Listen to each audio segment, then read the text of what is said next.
हर हर महादेव, जय भोलेनाथ। आज की कथा में आप सभी भक्तों का हार्दिक स्वागत है। भगवान भोलेनाथ और माता पार्वती की कृपा सदैव आप और आपके समस्त परिवार पर बनी रहे। इससे पहले के सभी अध्याय सुनने के लिए और वीडियो को लाइक करने के लिए आप सभी का बहुत बहुत आभार। और अब भगवान भोलेनाथ का ध्यान करके आज की पावन कथा का प्रारंभ करते हैं।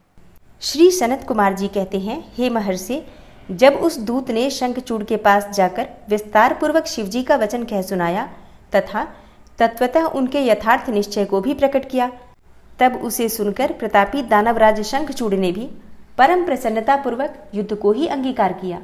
फिर तो वह तुरंत ही मंत्रियों सहित रथ पर जा बैठा और उसने अपनी सेना को भगवान शंकर के साथ युद्ध करने के लिए आदेश दिया। इधर अखिलेश्वर शिवजी ने भी तत्काल ही अपनी सेना को तथा देवों को भी आगे बढ़ने की आज्ञा दी और स्वयं भी लीलावश युद्ध के लिए सन्नद्ध हो गए। फिर तो शीघ्र ही युद्ध प्रारंभ हो गया। उस समय नाना प्रकार के रणवाद्य बजने लगे। वीरों के शब्द और कोलाहल चारों ओर गूंज उठे। हे मुने, इस प्रकार देवताओं और दानवों का परस्पर युद्ध होने लगा। उस समय वे दोनों सेनाएं धर्मपूर्वक जूझने लगी। स्वयं महेंद्र वृषपर्वा के साथ लड़ने लगे और विप्रचित्ति के साथ सूर्य का धर्मयुद्ध होने लगा। विष्णु दंभ के साथ भीषण संग्राम करने लगे। कालासुर से काल, गोकर्ण से अग्नि, कालकेय से कुबेर, मय से विश्वकर्मा, भयंकर से मृत्यु, संहार से यम, कालांबिका से वरुण, चंचल से वायु, घटपृष्ठ से बुद्ध, रक्ताक्ष से शनैश्चर, रत्नसार से जयंत, वर्चागणों से वसुगण, दोनों दीप्तिमानों से दोनों अश्विनी कुमार, धूम्र से नलकूबर, धुरंधर से धर्म, गणकाक्ष से मंगल, शोभाकर से वैश्वानर, पिपिट से मनमत, गोकामुख, चूर्ण, खड्ग, धूम्र, संघल, प्रतापी विश्व और पलाश नामक असुरों से 12 आदित्य धर्मपूर्वक लोहा लेने लगे। इस प्रकार शिव की सहायता के लिए आए हुए अमरों का असुरों के साथ युद्ध होने लगा। 11 महारुद्र महान बल पराक्रम से संपन्न 11 भयंकर असुर वीरों से भिड़ गए। उग्र और चंड आदि के साथ महामणि, राहु के साथ चंद्रमा और शुक्राचार्य के साथ बृहस्पति धर्मयुद्ध करने लगे। इस प्रकार उस महायुद्ध में नंदीश्वर आदि सभी शिवगण श्रेष्ठ दानवों के साथ संग्राम करने लगे। विस्तार भय से उनका पृथक वर्णन नहीं किया गया है। हे मुने, उस समय सारी सेनाएं निरंतर युद्ध में व्यस्त थीं और शंभु काल्यसुत के साथ वट वृक्ष के नीचे विराजमान थे। उधर शंखचूड़ भी रत्नाभरणों से विभूषित होकर करोड़ों दानवों के साथ रमणीय रत्न सिंहासन पर बैठा हुआ था। फिर देवताओं तथा असुरों में चिरकाल तक अत्यंत भयानक युद्ध होता रहा।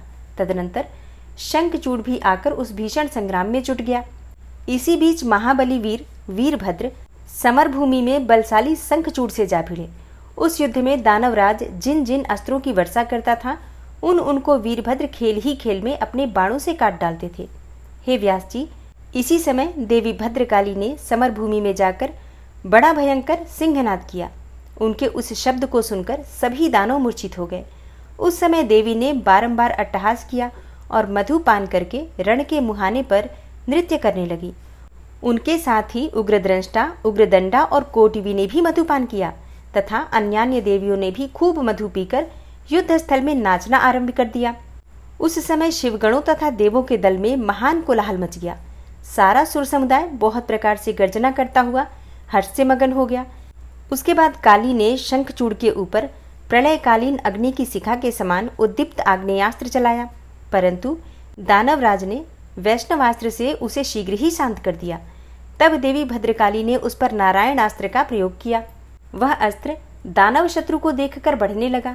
तब प्रलय अग्नि के समान उद्दीप्त होते हुए नारायणास्त्र को देखकर शंखचूड़ दंड की भांति भूमि पर लेट गया और बारंबार प्रणाम करने लगा। तब उस दानव को नम्र हुआ देखकर वह अस्त्र निवृत्त हो गया। तत्पश्चात देवी ने उस पर मंत्रपूर्वक ब्रह्मास्त्र छोड़ा। उस अस्त्र को प्रज्वलित हुआ देखकर दानवराज ने भूमि पर खड़े होकर उसे प्रणाम किया और ब्रह्मास्त्र से ही उसका निवारण कर दिया। तदनंतर वह दानवराज कुपित हो उठा और वेगपूर्वक अपने धनुष को खींचकर देवी के ऊपर मंत्र पाठ करते हुए दिव्यास्त्रों की वर्षा करने लगा। भद्रकाली समरभूमि में अपने विस्तृत मुख को फैलाकर उन अस्त्रों को निगल गई और अट्टहास पूर्वक गर्जना करने लगी, जिससे दानव भयभीत हो गए। तब शंखचूड़ ने काली के ऊपर 100 योजन लंबी शक्ति से वार किया, परंतु देवी ने अपने दिव्य अस्त्र समूह से उसके 100 टुकड़े कर दिए। इस प्रकार उन दोनों में चिरकाल तक युद्ध होता रहा और सभी देवता तथा दानव दर्शक बनकर उसे देखते रहे। अंत में देवी ने महान कोपावेश से उस पर वेगपूर्वक मुष्टि प्रहार किया। उसकी चोट से वह दानवराज चक्कर काटने लगा और उसी क्षण मूर्छित हो गया। फिर क्षण भर में ही उसकी चेतना लौट आई और वह उठ खड़ा हुआ, परंतु उस प्रतापी ने मातृबुद्धि होने के कारण देवी के साथ बाहुयुद्ध नहीं किया। तब देवी ने उस दानव को पकड़कर उसे बारंबार घुमाया और बड़े क्रोध से वेगपूर्वक ऊपर को उछाल दिया। प्रतापी शंखचूड़ वेग से ऊपर को उछला और पृथ्वी पर गिरकर पुनः उठकर खड़ा हो गया। उस महायुद्ध में वह तनिक भी भ्रांत नहीं हुआ था, बल्कि उसका मन प्रसन्न था। तत्पश्चात वह भद्रकाली को प्रणाम करके बहुमूल्य रत्नों द्वारा निर्मित अपने परम मनोहर विमान पर जा बैठा। इधर कालिका भूख से विह्वल होकर दानवों का रक्तपान करने लगी। इसी अवसर पर वहां यो आकाशवाणी हुई। आकाशवाणी बोली, हे ईश्वरी, अभी रणभूमि में सिंहनाद करने वाले 1.5 लाख दानवेंद्र और बचे हैं। ये बड़े उद्धत हैं, अतः तुम इन्हें अपना आहार बना लो। परंतु हे देवी, संग्राम में दानवराज शंखचूड़ को मारने के लिए मन मत दौड़ाओ, क्योंकि यह तुम्हारे लिए अवध्य है, ऐसा निश्चय ही समझो। आकाशवाणी द्वारा कहे हुए वचन को सुनकर देवी भद्रकाली ने बहुत से दानवों का मांस भक्षण करके उनका रक्तपान किया और फिर वे शिव जी के निकट चली गईं। वहां उन्होंने पूर्वापर के क्रम से सारा युद्ध वृतांत कह सुनाया। व्यास जी ने पूछा, हे महाबुद्धिमान सनत कुमार जी, काली का यह कथन सुनकर महेश्वर ने उस समय क्या कहा और कौन सा कार्य किया, उसे आप वर्णन करने की कृपा करें, क्योंकि मेरे मन में उसे सुनने की प्रबल उत्कंठा जाग उठी है। सनत कुमार जी बोले, हे मुने, शंभु तो जीवों के कल्याणकर्ता, परमेश्वर और बड़े लीला विहारी हैं। वे काली द्वारा कहे हुए वचन को सुनकर उन्हें आश्वासन देते हुए हंसने लगे। तदनंतर आकाशवाणी को सुनकर तत्वज्ञान विशारद स्वयं शंकर अपने गणों के साथ समरभूमि की ओर चले। उस समय वे महावृषभ नंदीश्वर पर सवार थे और उन्हीं के समान पराक्रमी वीरभद्र, भैरव और क्षेत्रपाल आदि उनके साथ थे। रणभूमि में पहुंचकर महेश्वर ने वीर रूप धारण किया। उस समय उन रुद्र की बड़ी शोभा हो रही थी और वे मूर्तिमान काल से दिख रहे थे।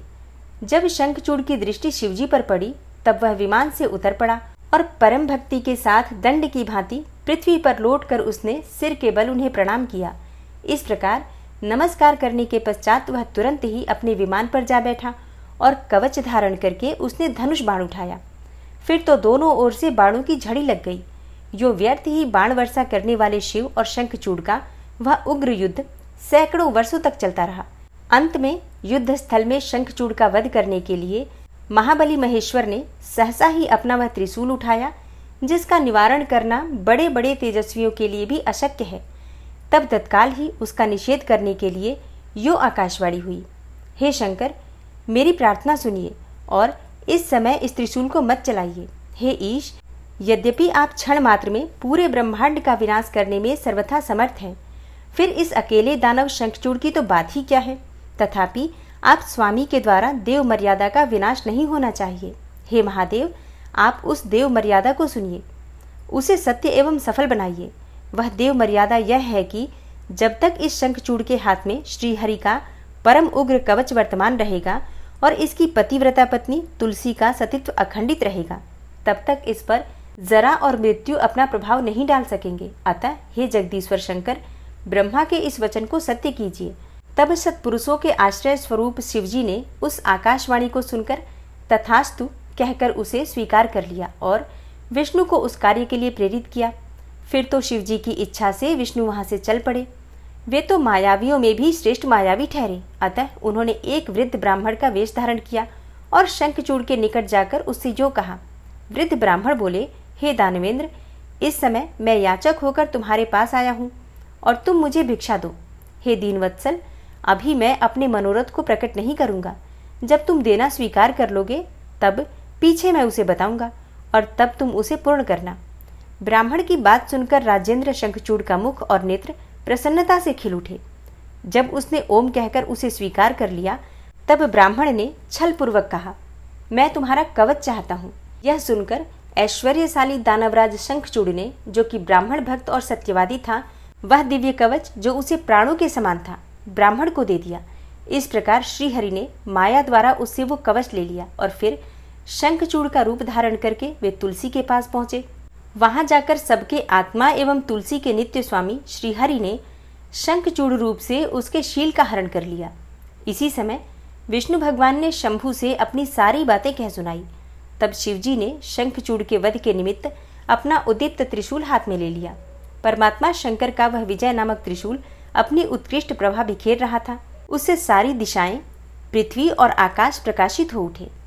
वह मध्याह्नकालीन करोड़ों सूर्यों तथा प्रलयाग्नि की शिखा के समान चमकीला था।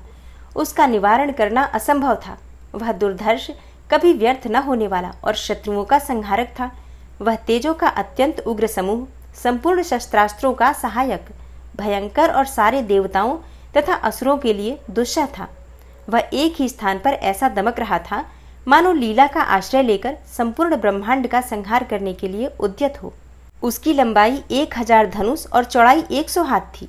उस जीव ब्रह्म स्वरूप शूल का किसी के द्वारा निर्माण नहीं हुआ था। उसका रूप नित्य था। आकाश में चक्कर काटता हुआ वह त्रिशूल शिव जी की आज्ञा से शंखचूड़ के ऊपर जा गिरा और उसने उसी क्षण उसे राख की ढेरी बना दिया। हे विप्र, महेश्वर का वह शूल मन के समान वेगशाली था। वह शीघ्र ही अपना कार्य पूर्ण करके शंकर के पास आ पहुंचा और फिर आकाश मार्ग से चला गया। उस समय स्वर्ग में दुंदुभियां बजने लगी। गंधर्व और किन्नर गान करने लगे। देवों तथा मुनियों ने स्तुति करना आरंभ किया और अप्सराएं नृत्य करने लगी। शिवजी के ऊपर लगातार पुष्पों की वर्षा होने लगी और ब्रह्मा, विष्णु, इंद्र आदि देवता तथा मुनिगण उनकी प्रशंसा करने लगे। दानवराज शंखचूड़ भी शिवजी की कृपा से शापमुक्त हो गया और उसे उसके पूर्व श्री कृष्ण पार्षद रूप की प्राप्ति हो गई।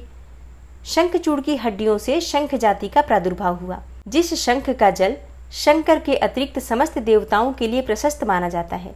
हे महामुने, श्रीहरि और लक्ष्मी को तथा उनके संबंधियों को भी शंख का जल विशेष रूप से अत्यंत प्रिय है, किंतु शिव के लिए नहीं।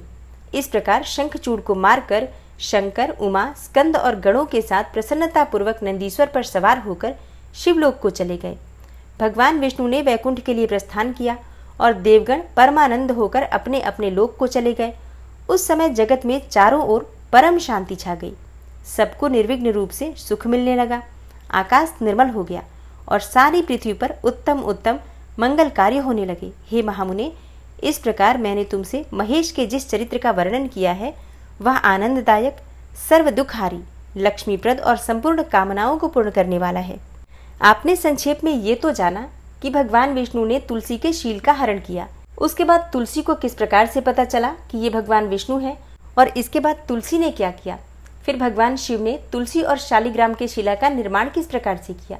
चलिए अब इन सभी बातों का विस्तृत वर्णन सुनते हैं। फिर व्यास जी के पूछने पर सनत कुमार जी ने कहा, हे महर्षि, रणभूमि में आकाशवाणी को सुनकर जब देवेश्वर शंभु ने श्रीहरि को प्रेरित किया तब वे तुरंत ही अपनी माया से ब्राह्मण का वेश धारण करके शंखचूड़ के पास जा पहुंचे और उन्होंने उससे परमोत्कृष्ट कवच मांग लिया। फिर शंखचूड़ का रूप बनाकर वे तुलसी के घर की ओर चले। वहां पहुंचकर उन्होंने तुलसी के महल के द्वार के निकट नगाड़ा बजाया और जय जयकार से सुंदरी तुलसी को अपने आगमन की सूचना दी। उसे सुनकर सती साध्वी तुलसी ने बड़े आदर के साथ झरोखे के रास्ते राजमार्ग की ओर झांका और अपने पति को आया हुआ जानकर वह परमानंद में निमग्न हो गई। उसने तत्काल ही ब्राह्मणों को धन दान करके उनसे मंगलाचार कराया और फिर अपना श्रृंगार किया। इधर देवताओं का कार्य सिद्ध करने के लिए माया से शंखचूड़ का स्वरूप धारण करने वाले भगवान विष्णु रथ से उतरकर देवी तुलसी के भवन में गए। तुलसी ने पति रूप में आए हुए भगवान का पूजन किया और बहुत सी बातें की। तदनंतर उसने उनके साथ रमण भी किया। तब उस साध्वी ने सुख, सामर्थ्य और आकर्षण में व्यतिक्रम देखकर सब पर विचार किया और संदेह उत्पन्न होने पर वह, तू कौन है, इस प्रकार डांटती हुई बोली। तुलसी ने कहा, दुष्ट, मुझे शीघ्र बतला कि माया द्वारा मेरा उपभोग करने वाला तू कौन है। तूने मेरा सतीत्व नष्ट कर दिया है, अतः मैं तुझे शाप देती हूँ। सनत कुमार जी कहते हैं, हे ब्राह्मण, तुलसी का वचन सुनकर श्रीहरि ने लीला पूर्वक अपनी परम मनोहर मूर्ति धारण कर ली। तब उस रूप को देखकर तुलसी ने लक्षणों से पहचान लिया कि ये साक्षात विष्णु है, परंतु उसका पातिव्रत्य नष्ट हो चुका था, इसलिए वह कुपित होकर विष्णु से कहने लगी। तुलसी ने कहा, हे विष्णु, तुम्हारा मन पत्थर के सदृश कठोर है। तुम में दया का लेश मात्र भी नहीं है। मेरे पति धर्म के भंग हो जाने से निश्चय ही मेरे स्वामी मारे गए। चूंकि तुम पाषाण सदृश कठोर हो, दया रहित हो और दुष्ट हो, इसलिए अब तुम मेरे शाप से पाषाण स्वरूप ही हो जाओ। सनत कुमार जी कहते हैं, हे मुने, यूं कहकर शंखचूड़ की वह सती साध्वी पत्नी तुलसी फूट फूट कर रोने लगी और शोकार्त होकर बहुत तरह से विलाप करने लगी।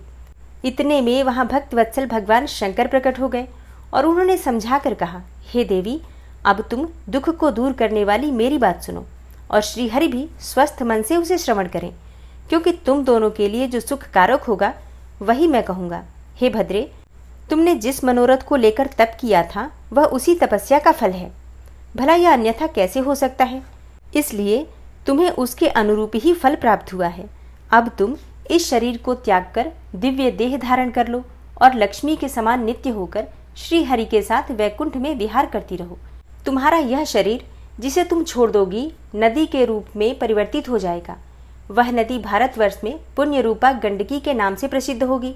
हे महादेवी, कुछ काल के पश्चात मेरे वर के प्रभाव से देव पूजन सामग्री में तुलसी का प्रधान स्थान हो जाएगा। हे सुंदरी, तुम स्वर्गलोक में, मृत्युलोक में तथा पाताल में सदा श्रीहरि के निकट ही निवास करोगी और पुष्पों में श्रेष्ठ होकर तुलसी का वृक्ष हो जाओगी। तुम वैकुंठ में दिव्य रूप धारिणी वृक्ष अधिष्ठात्री देवी बनकर सदा एकांत में श्रीहरि के साथ क्रीड़ा करोगी। उधर भारतवर्ष में जो नदियों की अधिष्ठात्री देवी होगी वह परम पुण्य प्रदान करने वाली होगी और श्रीहरि के अंशभूत लवण सागर की पत्नी बनेगी तथा श्रीहरि भी तुम्हारे शापवश पत्थर का रूप धारण करके भारत में गंडकी नदी के जल के निकट ही निवास करेंगे। वहां तीखी दाढ़ों वाले करोड़ों भयंकर कीड़े उस पत्थर को काट कर उसके मध्य में चक्र का आकार बनाएंगे। उसके भेद से वह अत्यंत पुण्य प्रदान करने वाली शालग्राम शिला कहलाएगी और चक्र के भेद से उसका लक्ष्मी नारायण आदि भी नाम होगा। भगवान विष्णु की शालिग्राम शिला और वृक्ष स्वरूपिणी तुलसी का समागम सदा अनुकूल तथा बहुत प्रकार के पुण्यों की वृद्धि करने वाला होगा। हे भद्रे, जो शालिग्राम के शिला के ऊपर से तुलसी पत्र को दूर करेगा उसे जन्म जन्मांतर में स्त्री वियोग की प्राप्ति होगी तथा जो शंख को दूर करके तुलसी पत्र को हटाएगा वह भी भार्याहीन होगा और 7 जन्मों तक रोगी बना रहेगा। जो महाज्ञानी पुरुष शालिग्राम शिला, तुलसी और शंख को एकत्र करके उनकी रक्षा करता है वह श्रीहरि का प्यारा होता है। अब देखिए, यहाँ पर भगवान शिव कहते हैं कि शंख, तुलसी और शालिग्राम को एक साथ रखकर उनकी पूजा करनी चाहिए। मतलब शालिग्राम की शिला पर भी आपको तुलसी हमेशा रखनी चाहिए, कभी भी नहीं हटाना चाहिए। और इसी प्रकार से अगर आपके घर में शंख है तो शंख का भी पंचोपचार विधि से पूजन होना चाहिए और उसके ऊपर तुलसी का पत्ता अर्पित करना चाहिए। इन सभी सवालों के जवाब आपको भगवान शिव के द्वारा शिव पुराण की कथा सुनने मात्र से ही मिल जाता है। और हाँ, अगर आपके पास शंख भी है, शालिग्राम की शिला भी है, तो शंख और शालिग्राम दोनों की पूजा करें और उनके ऊपर तुलसी का पत्ता अर्पित करें। जैसा कि भगवान शिव कहते हैं कि जो महाज्ञानी पुरुष शालिग्राम की शिला, तुलसी और शंख को एकत्र रखकर, मतलब एक स्थान पर रखकर उनकी रक्षा करता है, उनकी पूजा करता है, वह श्री हरि का प्यारा होता है। और अब इसके आगे सनत कुमार जी कहते हैं, हे व्यास जी, इस प्रकार कहकर शंकर जी ने उस समय शालिग्राम शिला और तुलसी के परम पुण्यदायक महात्म्य का वर्णन किया। तत्पश्चात वे श्री हरि को तथा तुलसी को आनंदित करके अंतर्ध्यान हो गए। इस प्रकार सदा सत्पुरुषों का कल्याण करने वाले शंभु अपने स्थान को चले गए। इधर शंभु का कथन सुनकर तुलसी को बड़ी प्रसन्नता हुई। उसने अपने उस शरीर का परित्याग करके दिव्य रूप धारण कर लिया। तब कमलापति विष्णु उसे साथ लेकर वैकुंठ को चले गए। उसके छोड़े हुए शरीर से गंडकी नदी प्रकट हो गई और भगवान अच्युत भी उसके तट पर मनुष्यों को पुण्य प्रदान करने वाली शिला के रूप में परिणत हो गए। हे मुने, उसमें कीड़े अनेकों प्रकार के छिद्र बनाते रहते हैं। उनमें जो शिलाएं गंडकी नदी के जल में गिरती हैं वे परम पुण्य प्रदान करने वाली होती हैं और जो स्थल पर ही रह जाती हैं उन्हें पिंगला कहा जाता है और वे प्राणियों के लिए संतापकारक होती हैं। हे व्यास जी, इस प्रकार तुम्हारे प्रश्न के अनुसार मैंने शंभु का सारा चरित्र, जो पुण्य प्रदान करने वाला है तथा मनुष्यों की सारी कामनाओं को पूर्ण करने वाला है, तुम्हें सुना दिया। यह पुण्य आख्यान जो विष्णु के महात्म्य से संयुक्त तथा भोग और मोक्ष का प्रदाता है, तुमसे वर्णन कर दिया। सनत कुमार जी कहते हैं, हे व्यास जी, अब जिस प्रकार से अंधकासुर ने परमात्मा शंभु के गणाध्यक्ष पद को प्राप्त किया था, महेश्वर के उस मंगलमय चरित्र को श्रवण करो। हे मुनीश्वर, अंधकासुर ने पहले शिवजी के साथ बड़ा घोर संग्राम किया था, परंतु पीछे बारंबार सात्विक भाव के उद्रेक से उसने शंभु को प्रसन्न कर लिया, क्योंकि नाना प्रकार की लीलाएं करने वाले शंभु शरणागत रक्षक तथा परम भक्त वत्सल है और उनका महात्म्य तो परम अद्भुत है। व्यास जी ने पूछा, हे ऐश्वर्यशाली मुनिवर, वह अंधक कौन था और भूतल पर किस वीरवान के कुल में उत्पन्न हुआ था? दैत्यों में प्रधान तथा महामनस्वी उस बलवान अंधक का स्वरूप कैसा था और वह किसका पुत्र था? उसने परम तेजस्वी शंभु की गणाध्यक्षता को कैसे प्राप्त किया? यदि अंधक गणेश्वर हो गया तब तो वह परम धन्यवाद का पात्र है। सनत कुमार जी ने कहा, हे मुने, पूर्व काल की बात है, एक समय भक्तों पर कृपा करने वाले तथा देवताओं के चक्रवर्ती सम्राट भगवान शंकर को विहार करने की इच्छा हुई। तब वे पार्वती और गणों को साथ लेकर अपने निवासभूत कैलाश पर्वत से चलकर काशीपुरी में आए। वहां उन्होंने उस पुरी को अपनी राजधानी बनाया और भैरव नामक वीर को उसका रक्षक नियुक्त किया। फिर पार्वती जी के साथ रहते हुए वे भक्तजनों को सुख देने वाली अनेकों प्रकार की लीलाएं करने लगे। एक समय वे अपने वरदान के प्रभाववश अनेकों वीराग्रगण्य गणेश्वरों और शिवा के साथ मंदराचल पर गए और वहां भी तरह तरह की क्रीड़ाएं करने लगे। एक दिन जब प्रचंड पराक्रमी कपर्दी शिव मंदराचल की पूर्व दिशा में बैठे थे, उसी समय गिरिजा ने नर्म क्रीड़ावश उनके नेत्र बंद कर दिए। इस प्रकार जब पार्वती ने मूंगे, सुवर्ण और कमल की प्रभा वाले अपने कर कमलों से हर के नेत्र बंद किए, तब उनके नेत्रों के बंद हो जाने के कारण वहां क्षण भर में ही घोर अंधकार फैल गया। पार्वती के हाथों का महेश्वर के शरीर से स्पर्श होने के कारण शंभु के ललाट में स्थित अग्नि से संतप्त होकर मद जल प्रकट हो गया और जल की बहुत सी बूंदें टपक पड़ी। तदनंतर उन बूंदों ने एक गर्भ का रूप धारण कर लिया। उससे एक ऐसा जीव प्रकट हुआ जिसका मुख विकराल था। वह अत्यंत भयंकर, क्रोधी, कृतघ्न, अंधा, कुरूप, जटाधारी, काले रंग का, मनुष्य से भिन्न, बेडौल और सुंदर बालों वाला था। उसके कंठ से घोर घर घर शब्द निकल रहा था और वह कभी गाता था, कभी हंसता था और कभी रोने लगता था तथा जबड़ों को चाटते हुए नाच रहा था। उस अद्भुत दृश्य वाले जीव के प्रकट होने पर शिव जी मुस्कुराकर पार्वती जी से बोले। श्री महेश्वर ने कहा, हे प्रिय, मेरे नेत्रों को बंद करके तुमने ही तो यह कर्म किया है, फिर तुम इससे भय क्यों कर रही हो? शंकर जी के उस वचन को सुनकर गौरी हंस पड़ी और उनके नेत्रों पर से उन्होंने अपने हाथ हटा लिए। फिर तो वहां प्रकाश छा गया, परंतु उस प्राणी का रूप भयंकर ही बना रहा और अंधकार से उत्पन्न होने के कारण उसके नेत्र भी अंधे थे। तब वैसे प्राणी को प्रकट हुआ देखकर गौरी ने महेश्वर से पूछा। गौरी ने कहा, हे भगवान, मुझे सच सच बताइए कि हम लोगों के सामने प्रकट हुआ यह बेडौल प्राणी कौन है? यह तो अत्यंत भयंकर है। किस निमित्त को लेकर किसने इसकी सृष्टि की है और यह किसका पुत्र है? सनत कुमार जी कहते हैं, हे महर्षि, जब लीला रचने वाली तथा तीनों लोकों की जननी गौरी ने सृष्टिकर्ता की उस अंधी सृष्टि के विषय में यूं प्रश्न किया, तब लीला विहारी भगवान शंकर अपनी प्रिया के उस वचन को सुनकर कुछ मुस्कुराए और इस प्रकार बोले। महेश्वर ने कहा, अद्भुत चरित्र रचने वाली अंबिके, सुनो, जब तुमने मेरे नेत्र मूंद लिए थे, उसी समय यह अद्भुत एवं प्रचंड पराक्रमी प्राणी मेरे पसीने से प्रकट हुआ। इसका नाम अंधक है। तुम ही इसको उत्पन्न करने वाली हो, अतः सखियों सहित तुम्हें करुणापूर्वक इसकी गणों से यथायोग्य रक्षा करते रहना चाहिए। हे आर्ये, इस प्रकार बुद्धिपूर्वक विचार करके ही तुम्हें सब कार्य करने चाहिए। सनत कुमार जी कहते हैं, हे मुने, अपने स्वामी के ऐसे वचन सुनकर गौरी का हृदय करुणा से भर गया। वे अपनी सखियों सहित अंधक की अपने पुत्र की भांति नाना प्रकार के उपायों द्वारा रक्षा करने लगी। उसके बाद शिशिर ऋतु आने पर दैत्य हिरण्याक्ष पुत्र की कामना से उसी वन में आया, क्योंकि उसकी पत्नी ने उसके ज्येष्ठ बंधु की संतान परंपरा को देखकर उसे संतानार्थ तपश्चर्या के लिए प्रेरित किया था। वहां वह कश्यप नंदन हिरण्याक्ष वन का आश्रय लेकर पुत्र प्राप्ति के लिए घोर तप करने लगा। उसके मन में महेश्वर के दर्शन की इच्छा थी, अतः वह क्रोध आदि दोषों को अपने काबू में करके ठूंठ की भांति निश्चल होकर समाधिस्थ हो गया।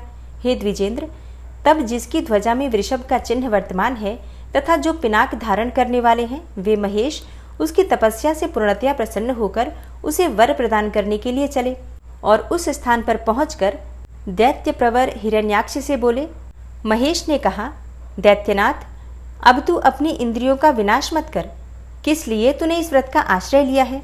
तू अपना मनोरथ तो प्रकट कर। मैं वरदाता शंकर हूँ, अतः तेरी जो अभिलाषा होगी वह सब मैं तुझे प्रदान करूँगा। सनत कुमार जी कहते हैं, हे महर्षि, महेश्वर के उस सरस वचन को सुनकर दैत्यराज हिरण्याक्ष परम प्रसन्न हुआ। उसने गिरीश के चरणों में नमस्कार करके अनेकों प्रकार से उनकी स्तुति की। फिर वह अंजलि बांधे सिर झुकाकर कहने लगा। हिरण्याक्ष ने कहा, हे चंद्रभाल, मेरे उत्तम पराक्रम संपन्न तथा दैत्य कुल के अनुरूप कोई पुत्र नहीं है, इसलिए मैंने इस व्रत का अनुष्ठान किया है। हे देवेश, मुझे परम बलशाली पुत्र दीजिए। सनत कुमार जी कहते हैं, हे मुने, दैत्यराज के उस वचन को सुनकर कृपालु शंकर प्रसन्न हो गए और उससे बोले, दैत्याधिप, तेरे भाग्य में तेरे वीर्य से उत्पन्न होने वाला पुत्र तो नहीं लिखा है, किंतु मैं तुझे एक पुत्र देता हूँ। मेरा एक पुत्र है जिसका नाम अंधक है। वह तेरे ही समान पराक्रमी और अजेय है। तू संपूर्ण दुखों को त्याग कर उसी को पुत्र रूप से वरण कर ले और इस प्रकार पुत्र प्राप्त कर ले। सनत कुमार जी कहते हैं, हे महर्षि, उससे यो कहकर गौरी के साथ विराजमान उन महात्मा भूतनाथ त्रिपुरारी शंकर ने प्रसन्न होकर हिरण्याक्ष को वह पुत्र दे दिया। इस प्रकार शिवजी से पुत्र प्राप्त करके वह महामनस्वी दैत्य परम प्रसन्न हुआ। उसने अनेकों स्तोत्रों द्वारा रुद्र की पूजा करके प्रदक्षिणा की और फिर वह अपने राज्य को चला गया। गिरीश से पुत्र प्राप्त कर लेने के बाद वह प्रचंड पराक्रमी दैत्य संपूर्ण देवताओं को जीतकर इस पृथ्वी को अपने देश रसातल में उठा ले गया। तब देवताओं, मुनियों और सिद्धों ने अनंत पराक्रमी विष्णु की आराधना की। फिर तो भगवान विष्णु सर्वात्मक यज्ञमय विकराल वाराह शरीर धारण करके थुथुन के अनेकों प्रहारों से पृथ्वी को विदीर्ण करके पाताल लोक में जा घुसे। वहां उन्होंने कभी न टूटने वाले अपनी अगली दाढ़ों से तथा थुथुन से सैकड़ों दैत्यों का कचूमर निकालकर अपने वज्र सदृश कठोर पाद प्रहारों से निशाचरों की सेना को मथ डाला। तत्पश्चात अद्भुत एवं प्रचंड तेजस्वी विष्णु ने करोड़ों सूर्यों के समान प्रकाशमान सुदर्शन चक्र से हिरण्याक्ष के प्रज्वलित शिर को काट लिया और दुष्ट दैत्यों को जलाकर भस्म कर दिया। यह देखकर देवराज इंद्र को बड़ी प्रसन्नता हुई। उन्होंने उस असुर राज्य पर अंधक को अभिषिक्त कर दिया। फिर महात्मा इंद्र विष्णु को अपनी दाढ़ों द्वारा पाताल लोक से पृथ्वी को लाते हुए देखकर परम प्रसन्न हुए और अपने स्थान पर आकर पूर्ववत स्वर्ग और भूतल की रक्षा करने लगे। इधर वाराह रूप धारण करके उत्तम कार्य करने वाले उग्र रूपधारी श्रीहरि प्रसन्न चित्त हुए समस्त देवों, मुनियों और पद्मयोनि ब्रह्मा द्वारा प्रशंसित होकर अपने लोक को चले गए। इस प्रकार वाराह रूपधारी विष्णु द्वारा असुर राज हिरण्याक्ष के मारे जाने पर समस्त देव, मुनि तथा अन्यान्य सभी जीव सुखी हो गए। सनत कुमार जी आगे कहते हैं, हे व्यास जी, इधर वाराह रूपधारी श्रीहरि के द्वारा इस प्रकार भाई के मारे जाने पर हिरण्यकशिपु शोक और क्रोध से संतप्त हो उठा। श्री हरि के साथ वैर करना तो उसे रुचता ही था, अतः उसने संहार प्रेमी वीर असुरों को प्रजा का विनाश करने के लिए आज्ञा दे दी। तब वे संहार प्रिय असुर स्वामी की आज्ञा को सिर चढ़ाकर देवताओं और प्रजाओं का विनाश करने लगे। इस प्रकार जब उन दुष्ट चित्त वाले असुरों द्वारा सारा देवलोक तहस नहस कर दिया गया, तब देवता स्वर्ग को छोड़कर गुप्त रूप से भूतल पर विचरने लगे। उधर भाई की मृत्यु से दुखी हुए हिरण्यकशिपु ने भाई को जलांजलि देकर उसकी स्त्री आदि को ढाढ़स बंधाया। तत्पश्चात उस दैत्यराज ने अपने लिए विचार किया कि मैं अजेय, अजर और अमर हो जाऊं, मेरा ही एक छत्र साम्राज्य रहे और मेरा प्रतिद्वंदी कोई न रह जाए। यो धारणा बनाकर वह मंदराचल पर गया और वहां एक गुफा में अत्यंत घोर तपस्या करने लगा। उस समय वह पैर के अंगूठे के बल खड़ा था। उसकी भुजाएं ऊपर को उठी थी और दृष्टि आकाश की ओर लगी थी। उसकी तपस्या से संतप्त होकर देवताओं का मुख विकृत हो उठा। वे स्वर्ग को छोड़कर ब्रह्मलोक में जा पहुंचे और उन्होंने ब्रह्मा से अपना दुखड़ा कह सुनाया। हे व्यास जी, उन देवताओं के इस प्रकार कहने पर स्वयंभू ब्रह्मा, भृगु और दक्ष आदि के साथ उस दैत्येश्वर के आश्रम पर गए। तब जिसने अपनी तप से संपूर्ण लोकों को संतप्त कर दिया था, उस हिरण्यकशिपु ने वर देने के लिए आए हुए पद्मयोनि ब्रह्मा को अपने सामने उपस्थित देखा।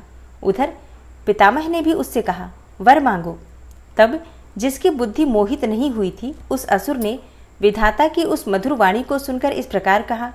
हिरण्यकशिपु बोला, हे ऐश्वर्यशाली प्रजापति, हे पितामह, मैं चाहता हूँ कि स्वर्ग में, भूतल पर, दिन में, रात में अथवा नीचे कहीं भी शस्त्र, अस्त्र, पाश, वज्र, शुष्क, वृक्ष, पर्वत, जल अग्नि के रूप में शत्रु के प्रहार से देवता, दैत्य, मुनि, सिद्ध, किम बहुना आप द्वारा रचे हुए जीवों के हाथों मुझे कभी भी मृत्यु का भय न हो। सनत कुमार जी कहते हैं, हे मुने, हिरण्यकशिपु के ऐसे वचन सुनकर पद्मयोनि ब्रह्मा के मन में दया का भाव जागृत हो उठा। उन्होंने मन ही मन विष्णु को प्रणाम करके उससे कहा, हे दैत्येंद्र, मैं तुझ पर प्रसन्न हूँ, अतः तुझे सारी वस्तुएं प्राप्त होंगी। तूने 96,000 वर्षों तक तप किया है, अब तेरी कामना पूर्ण हो चुकी है, अतः तप से विरत होकर उठ और दानवों के राज्य का उपभोग कर। ब्रह्मा की वाणी सुनकर हिरण्यकशिपु का मुख प्रसन्नता से खिल उठा। इस प्रकार जब पितामह ने उससे दानव राज्य पर अभिषिक्त कर दिया, तब वह उन्मत्त हो उठा और त्रिलोकी को नष्ट करने का विचार करने लगा। फिर तो उसने संपूर्ण धर्मों का उच्छेद करके संग्राम में समस्त देवताओं को भी जीत लिया। तब देवता भागकर विष्णु के पास जा पहुंचे। वहां श्रीहरि ने देवताओं और मुनियों की दुख की गाथा सुनकर उन्हें आश्वासन दिया और शीघ्र ही उस दैत्य के वध करने का वचन दिया। तब देवता अपने स्थान को लौट गए। तदनंतर महात्मा विष्णु ने ऐसा रूप धारण किया जो आधा सिंह और आधा मनुष्य का था। वह अत्यंत भयंकर तथा विकराल दिख रहा था। उसका मुख खूब फैला हुआ था, नासिका बड़ी सुंदर थी और नख तीखे थे। गर्दन पर जटाएं लहरा रही थी, दाढ़े ही आयुध थे।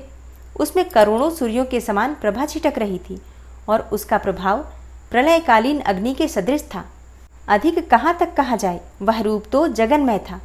इसी रूप से वे भगवान भास्कर के अस्ताचल की शरण लेने पर असुरों की नगरी में प्रविष्ट हुए। उन अतुल प्रभावशाली नृसिंह को देखकर सभी दैत्य एक साथ ही उन पर टूट पड़े। अब उन अद्भुत पराक्रमी नृसिंह ने महाबली दैत्यों के साथ युद्ध करके बहुतों को मार डाला और बहुतों को पकड़कर तोड़ मरोड़ दिया और फिर वे उस नगर में घूमने लगे। तब उन सर्वमय सिंह को देखकर दैत्यराज के पुत्र प्रहलाद ने राजा से कहा, यह मृगेंद्र तो जगन्मय दिख रहा है, ये यहाँ किस लिए आया है? प्रहलाद ने पुनः कहा, हे पिताजी, मुझे तो ऐसा प्रतीत हो रहा है कि ये भगवान अनंत हैं और नृसिंह का रूप धारण करके आपके नगर में प्रविष्ट हुए हैं, क्योंकि मुझे इनकी मूर्ति बड़ी विकराल दिख रही है। अतः आप युद्ध से हटकर इनकी शरण में जाइए। इनसे बढ़कर त्रिलोकी में दूसरा कोई योद्धा नहीं है, इसलिए आप इन मृगेंद्र के सामने झुककर अपने राज्य का उपभोग कीजिए। अपने पुत्र की बातें सुनकर उस दुरात्मा ने उससे कहा, बेटा, क्या तू भयभीत हो गया है? अपने पुत्र से जो कहकर दैत्यों के अधिपति राजा हिरण्यकशिपु ने महाबली दैत्यों को आज्ञा देते हुए कहा, वीरो, तुम लोग इस बेडौल भ्रिकुटी और नेत्र वाले सिंह को पकड़ लो। तब स्वामी की आज्ञा से उन मृगेंद्र को पकड़ने की इच्छा से वे सभी बड़े बड़े दैत्य रणभूमि में घुसे, परंतु जैसे रूप की अभिलाषा से अग्नि में प्रवेश करने वाले पतंगे जल भुन जाते हैं, उसी तरह वे सब के सब क्षण भर में ही जलकर भस्म हो गए। दैत्यों के दग्ध हो जाने पर भी वह दैत्यराज संपूर्ण शस्त्र, अस्त्र, शक्ति, वृष्टि, पाश, अंकुश और पावक आदि से उन मृगेंद्र के साथ लोहा लेता ही रहा। इस प्रकार बहुत काल तक भयानक युद्ध हुआ। अंत में उन नृसिंह ने वज्र के समान कठोर अपनी अनेकों भुजाओं से उस दैत्य को पकड़ लिया और उसे अपने जानुओं पर लिटाकर दानवों के मर्म को विदीर्ण करने वाले नखांकुरों से उसकी छाती चीर डाली तथा खून से लथपथ हुए उसके हृदय कमल को निकाल लिया। फिर तो उसी क्षण उसके प्राण पखेरु उड़ गए।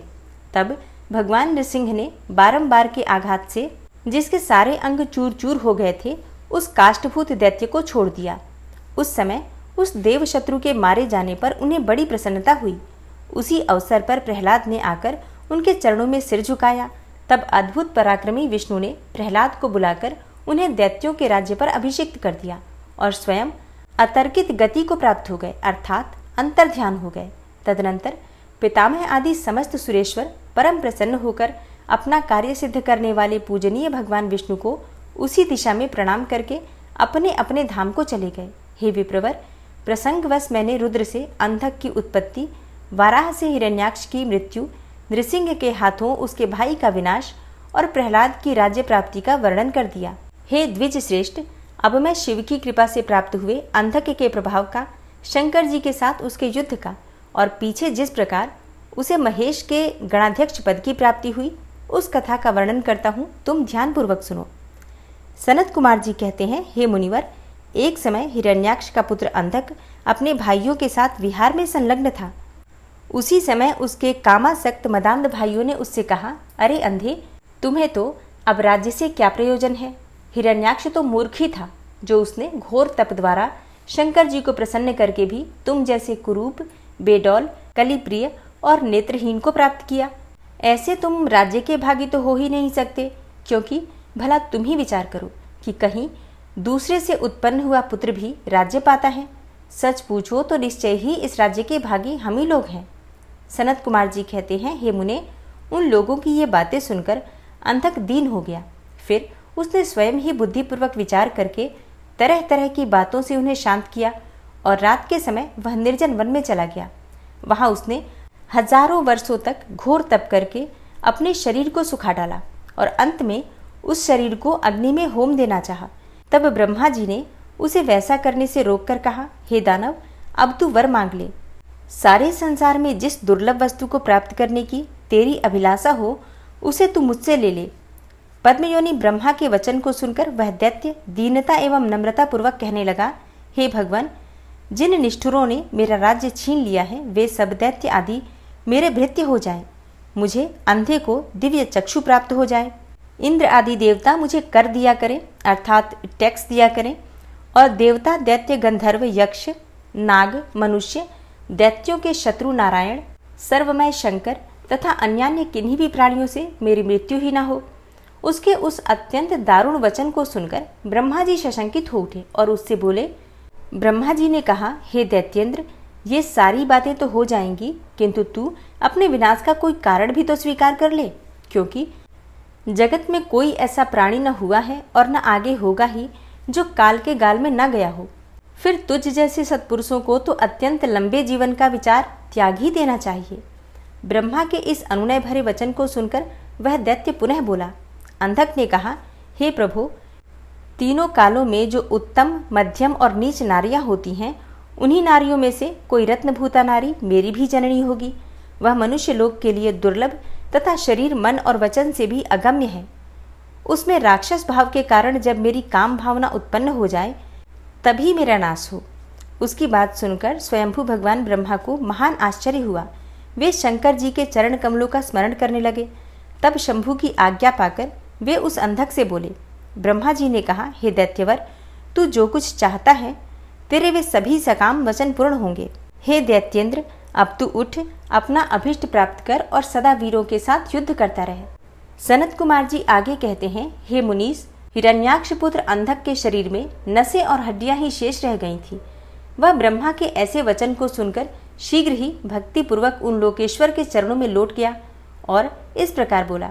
अंधक ने कहा, हे विभो, जब मेरे शरीर में नसें और हड्डियां मात्र ही शेष रह गई हैं, तब भला इस देह से शत्रु सेना में प्रवेश करके मैं कैसे युद्ध कर सकूंगा। अतः अब आप अपने पवित्र हाथ से मेरा स्पर्श करके इस शरीर को मांसल बना दीजिए। सनत कुमार जी कहते हैं, हे महर्षि, अंधक की प्रार्थना सुनकर ब्रह्मा जी ने अपने हाथ से उसके शरीर का स्पर्श किया और फिर वे मुनिगणों तथा सिद्ध समूहों से भली भांति पूजित होकर देवताओं के साथ अपने धाम को चले गए। ब्रह्मा के स्पर्श करते ही उस दैत्यराज का शरीर भरा पूरा हो गया, जिससे उसमें बल का संचार हो आया तथा नेत्रों के प्राप्त हो जाने पर वह सुंदर भी दिखने लगा। तब उसने प्रसन्नतापूर्वक अपने नगर में प्रवेश किया। उस समय प्रहलाद आदि श्रेष्ठ दानवों ने जब उसे वरदान प्राप्त करके आया हुआ जाना, तब वे सारा राज्य उसे समर्पित करके उसके वशवर्ती भृत्य हो गए। इसके बाद अंधक सेना और भृत्य वर्ग को साथ लेकर स्वर्ग को जीतने के लिए गया। वहां संग्राम में समस्त देवताओं को पराजित करके उसने वज्रधारी इंद्र को अपना करद बना लिया। उसने यत्र तत्र बहुत सी लड़ाइयां लड़कर नागों, सुपर्णों, श्रेष्ठ राक्षसों, गंधर्वों, यक्षों, मनुष्यों, बड़े बड़े पर्वतों, वृक्षों और सिंह आदि समस्त चौपायों को भी जीत लिया। यहाँ तक कि उसने चराचर त्रिलोकी को अपने वश में कर लिया। इसके बाद वह रसातल में, भूतल पर और स्वर्ग में जितनी सुंदर रूप वाली नारियां थीं, उनमें से हजारों को, जो अत्यंत दर्शनीय तथा अपने अनुकूल थी, साथ लेकर विभिन्न पर्वतों पर तथा नदियों के रमणीय तटों पर विहार करने लगा। दैत्यराज अंधक सदा दुष्टों का ही संग करता था। उसकी बुद्धि मद से अंधी हो गई थी। जिससे उस मूढ़ को इसका कुछ भी ज्ञान नहीं रह गया कि परलोक में उसकी आत्मा को सुख देने वाला भी कोई कर्म करना चाहिए। इस प्रकार वह महामनस्वी दैत्य उन्मत्त होकर और अपने सारे प्रधान पुत्रों को कुतर्कवाद से पराजित करके दैत्यों सहित संपूर्ण वैदिक धर्मों का विनाश करता हुआ विचरण करने लगा। वह धन के मद से अभिभूत होकर वेद, देवता, ब्राह्मण और गुरु आदि किसी को भी नहीं मानता था। प्रारब्धवश उसकी आयु समाप्त हो चुकी थी। इसी से वह स्वेच्छाचार से प्रवृत्त हो व्यर्थ में ही अपनी आयु के शेष दिन गंवाता हुआ रमण कर रहा था। उस दानव श्रेष्ठ के 3 मंत्री थे, जिनका नाम था दुर्योधन, वैधस और हस्ती।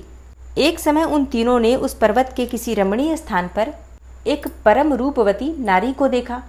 उसे देखकर वे शीघ्रगामी श्रेष्ठ दैत्य हर्षमग्न होकर तुरंत ही महादैत्यपति वीरवर अंधक के पास पहुंचे और बड़े प्रेम से उस देखी हुई घटना का वर्णन करने लगे।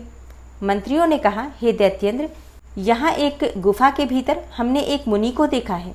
ध्यानस्थ होने के कारण उसके नेत्र बंद हैं। वह बड़ा रूपवान है। उसके मस्तक पर अर्धचंद्र की कला अपनी छटा बिखेर रही है और कमर में गजेंद्र की खाल बंधी हुई है। बड़े बड़े नाग उसके सारे शरीर में लिपटे हुए हैं। खोपड़ियों की माला ही उस जटाधारी का आभूषण है। उसके हाथ में त्रिशूल है तथा एक विशाल धनुष और बाण तूणीर भी वह धारण किए हुए है। उसका अक्षसूत्र स्पष्ट दिख रहा है। उसके 4 भुजाएं तथा लंबी लंबी जटाएं हैं। वह खड्ग, त्रिशूल और लकुट धारण किए हुए हैं।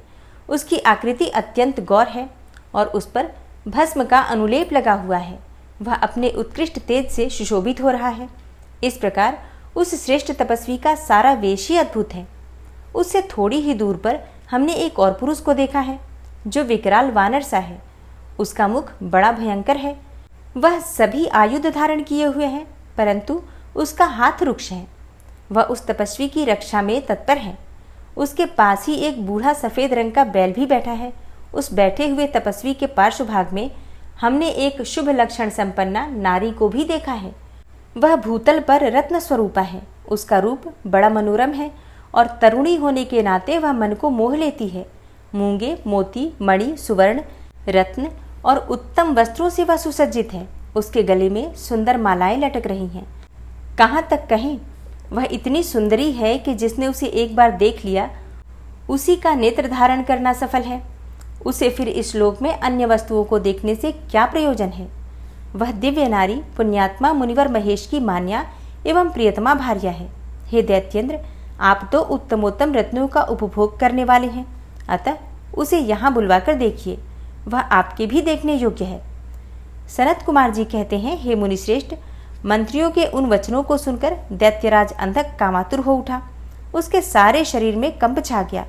फिर तो उसने तुरंत ही दुर्योधन आदि को उस मुनि के पास भेजा।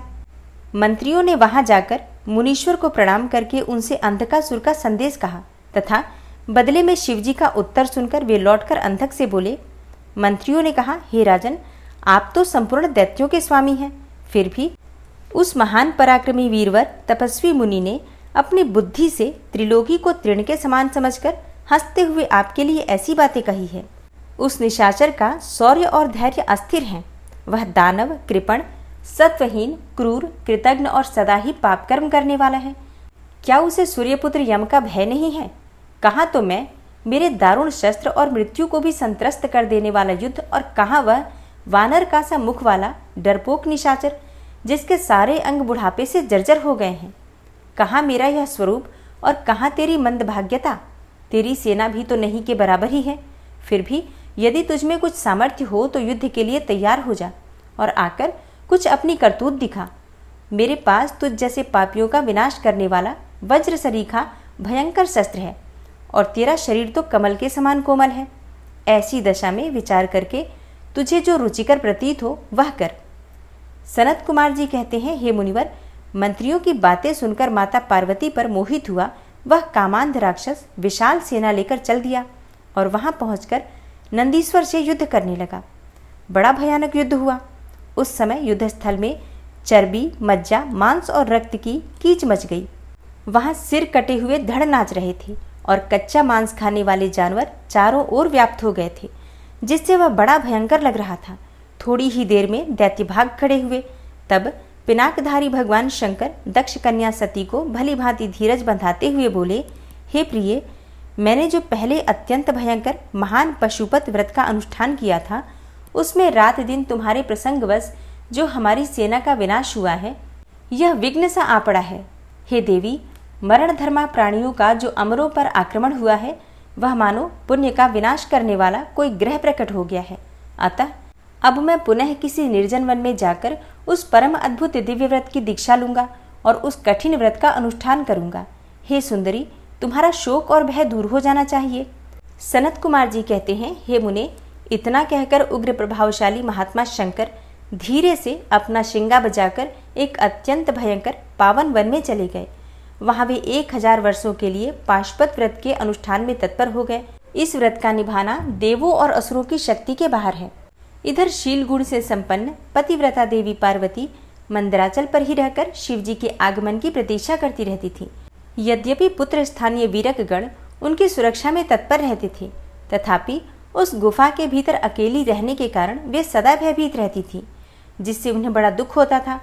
इसी बीच वरदान के प्रभाव से उन्मत्त हुआ वह दैत्य अंधक, जिसका धैर्य कामदेव के बाणों से छिन्न भिन्न हो गया था, अपने मुख्य योद्धाओं को साथ लेकर पुनः उस गुफा पर चढ़ाया। वहां सैनिकों सहित उसने वीरकगण के साथ अत्यंत अद्भुत युद्ध किया। उस समय सभी वीरों ने अन्न, जल और नींद का परित्याग कर दिया था और इस प्रकार वह युद्ध 505 दिनों तक लगातार चलता रहा। अंत में दैत्यों की भुजाओं से छूटे हुए आयुधों के प्रहार से नंदीश्वर का शरीर घायल हो गया, जिससे वे गुहा द्वार पर ही गिर पड़े और मूर्छित हो गए। उनके गिरने से गुहा का सारा दरवाजा ही ढक गया, जिससे उसका खोला जाना असंभव था। फिर दैत्यों ने 2 ही घड़ी में सारे वीरकगण को अपने अश्व समूहों से आच्छादित कर दिया। तब पार्वती ने भगवान विष्णु और ब्रह्मा जी का स्मरण किया। स्मरण करते ही ब्राह्मी, नारायणी, ऐन्द्री, वैश्वानरी, याम्या, नैऋत्ति, वारुणी, वायवी, कौबेरी, यक्षेश्वरी और गारुणी आदि देवियों के रूप में समस्त देवता यक्ष, सिद्ध, गुह्यक आदि शस्त्रास्त्रों से सुसज्जित होकर अपने अपने वाहनों पर सवार होकर पार्वती के पास आ पहुंचे और राक्षसों के साथ भिड़ गए। कुछ समय के बाद भगवान शिव भी वहां आ गए। फिर तो घोर युद्ध हुआ। तदनंतर शुक्राचार्य को संजीवनी विद्या के द्वारा दैत्यों को जीवित करते देखकर भूतनाथ शिवजी उनको निगल गए। इससे दैत्य ढीले पड़ गए। हे व्यास जी, अंतक महान पराक्रमी, वीर और त्रिपुरहंता शिव के समान बुद्धिमान था। सैकड़ों वरदान मिलने के कारण वह उन्माद के वशीभूत हो रहा था। यद्यपि बहुसंख्यक शस्त्रास्त्रों की चोट से उसका शरीर जर्जर हो गया था, फिर भी शिवजी पर विजय पाने के लिए उसने दूसरी माया रची। जब प्रलयकालीन अग्नि के समान शरीर धारण करने वाले भूतनाथ त्रिपुरारी शंकर ने अपने त्रिशूल से उसे बुरी तरह छेद डाला, तब भूतल पर गिरे हुए उसके रक्त कणों के यूथ अंधक प्रकट हो गए। उनसे सारी रणभूमि व्याप्त हो गई। वे विकृत मुख वाले भयंकर राक्षस अंतक के सदृश ही पराक्रमी थे। इस प्रकार जब पशुपति द्वारा मारे गए सैनिकों के घावों से निकले हुए अत्यंत गरम गरम रक्त बिंदुओं से दूसरे सैनिक उत्पन्न होने लगे, तब बहुत सी भुजारूपी लताओं द्वारा आक्रांत होने के कारण कुपित हुए बुद्धिमान भगवान विष्णु ने प्रमथनाथ शिव को बुलाकर योग बल से एक ऐसा अजेय स्त्री रूप धारण किया, जिसका मुख विकृत था और रूप उग्र, विकराल और कंकाल मात्र था। और वह स्त्री रूप शंभु के कान से निकला था। जब उन देवी ने रणभूमि में उपस्थित होकर अपने युगल चरणों से पृथ्वी को अलंकृत किया, तब सभी देवता उनकी स्तुति करने लगे। तत्पश्चात भगवान ने उनकी बुद्धि को प्रेरित किया। फिर तो वे क्षुधार्त होकर रण के मुहाने पर उन सैनिकों के तथा दैत्यराज के शरीर से निकले हुए अत्यंत गरम गरम रुधिर का पान करने लगी, जिससे राक्षसों का उत्पन्न होना बंद हो गया। तदनंतर एकमात्र अंधक ही बच गया। यद्यपि उसके शरीर का रक्त सूख गया था, तथापि वह अपने कुलोचित सनातन छात्र धर्म का स्मरण करके अविनाशी भगवान शंकर के साथ भयंकर थप्पड़ों से, वज्र सदृश जानुओं और चरणों से, वज्राकार नखों से, मुख, भुजा और सिरों से संग्राम करता रहा। तब प्रमथनाथ भगवान शिव ने रणभूमि में उनका हृदय विदीर्ण करके उसे शांत कर दिया। फिर त्रिशूल भोंक कर उसे स्थाणु के समान ऊपर को उठा लिया। उसका जर्जर शरीर नीचे को लटक रहा था। सूर्य की किरणों ने उसे सुखा दिया। पवन के झोंकों से युक्त मेघों ने मूसलाधार जल बरसाकर उसे गीला कर दिया। हिमखंड के समान शीतल चंद्रमा की किरणों ने उसे विशीर्ण कर दिया। फिर भी उस दैत्यराज ने अपने प्राणों का परित्याग नहीं किया। उसने विशेष रूप से शिवजी का स्तवन किया। तब करुणा के अगाध सागर शंभु प्रसन्न हो गए और उन्होंने उसे प्रेम पूर्वक गणाध्यक्ष का पद प्रदान किया। तत्पश्चात युद्ध के समाप्त हो जाने पर लोकपालों ने नाना प्रकार के सार गर्भित स्तोत्रों द्वारा विधि पूर्वक शिवजी की अर्चना की और हर्षित हुए ब्रह्मा विष्णु आदि देवों ने गर्दन झुकाकर उत्तमोत्तम स्तुतियों द्वारा उनका स्तवन किया। फिर जय जयकार करते हुए वे आनंद मनाने लगे। तदनंतर शिवजी उन सबको साथ लेकर आनंद पूर्वक गिरिराज की गुफा को लौट आए। वहां उन्होंने अपने ही अंशभूत पूजनीय देवताओं को नाना प्रकार की भेंट समर्पित करके उन्हें विदा किया और स्वयं प्रमुदित हुई गिरिराज कुमारी के साथ उत्तमोत्तम लीलाएं करने लगे। ओम नमः शिवाय। जय शिव शंभु। जय भोलेनाथ। दोस्तों, अगर आप सावन मास की पुत्रदा एकादशी, नागपंचमी और रक्षाबंधन के विषय में जानना चाहते हैं तो चैनल पर वीडियो अपलोड हो चुकी है, जरूर देख लीजिए। और आज की कथा आपको कैसी लगी कमेंट बॉक्स में जरूर बताइए। वीडियो अच्छी लगे तो लाइक जरूर किया कीजिए, संभव हो तो वीडियो को शेयर भी कीजिए। और चैनल पर पहली बार आए हैं, अगर अभी तक आपने चैनल को सब्सक्राइब नहीं किया है तो आज की वीडियो अगर आपको अच्छी लगे तो चैनल को सब्सक्राइब कर लीजिए और बेल बटन को भी प्रेस कर लीजिए। तो इससे ये होगा कि इस चैनल पर जो नई वीडियो अपलोड होंगी उनकी नोटिफिकेशन आपको सही समय पर प्राप्त होगी।